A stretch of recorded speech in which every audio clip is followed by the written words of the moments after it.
press the bell icon for all the updates. Raman की हालत दिन ब दिन बिगड़ती जा रही है। सिमी का एक एक प्लान कामयाब हो रहा है और इशिता कुछ नहीं कर पा रही। क्या सिमी रमन को पागल साबित करने में कामयाब हो पाएगी? जानने के लिए देखिए कहानी अब तक।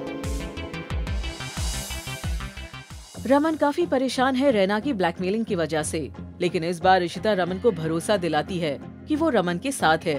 उतने ही देर में रैना भल्ला हाउस आ जाती है और इशिता उसका सामना करती है, लेकिन रैना झूठ बोल के पूरा पासा पलट देती है और रमन को गलत साबित कर देती है। ये सब सिमी चुपके देख रही होती है। दरअसल ये सारा सिमी और रैना का प्लान होता है रमन को मेंटली अनस्टेबल साबित करने का, ताकि सिमी के पति की तरह रमन भी घर से निकल जाए और सीधे मेंटल असाइलम पहुंच जाए। सिमी घर वालों के सामने रमन को पागल साबित करने के लिए एक और प्लान बनाती है, जिसमें वो रमन को नींद में एक फोन रिकॉर्डिंग सुनाती है जो इशिता की अम्मा की आवाज में होती है, जहां वो ये कह रही है कि इशिता की गाड़ी का ब्रेक फेल है। ये सुनकर रमन चौंक कर उठ जाते हैं और घर में तमाशा खड़ा कर देते हैं। जिसके बाद आदि और रोमी रमन को गाड़ी से ले जाते हैं इशिता के पास, जहां वो इशिता और पीहू को देख काफी खुश हो जाते हैं और इशिता पर लापरवाही के लिए चिल्लाते हैं। वहाँ घर में रमन की इस हरकत के बाद सिमी सबको ये यकीन दिलाने में लग जाती है कि रमन पागल है और उन्हें मेंटल असाइलम भेजना चाहिए।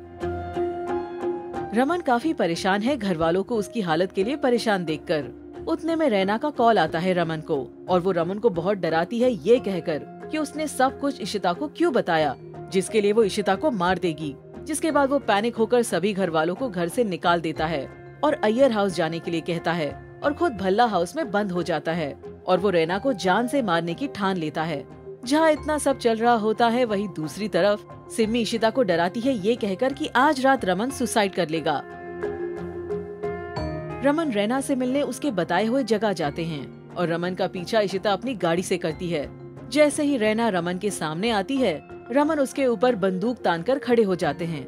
उतने में इशिता वहाँ पहुँच जाती है और अचानक रैना इशिता के सामने नाटक करने लगती है डरने का।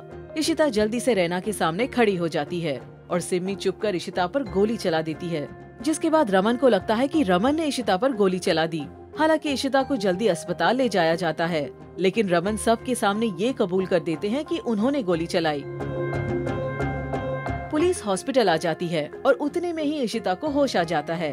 ये सुनकर सिमी के होश उड़ जाते हैं और वो घर जाकर भागने की तैयारी करती है। उतने में जब सब घर पहुँचते हैं तो देखते हैं कि रमन घर से गायब है।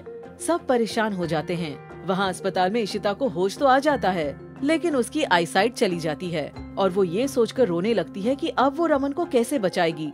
तब पुलिस उससे कहती है कि गन पर रमन के फिंगरप्रिंट्स नहीं मिले। अब क्या इसके बाद सिमी की सच्चाई सबके सामने आएगी? जानने के लिए देखिए कहानी अब तक।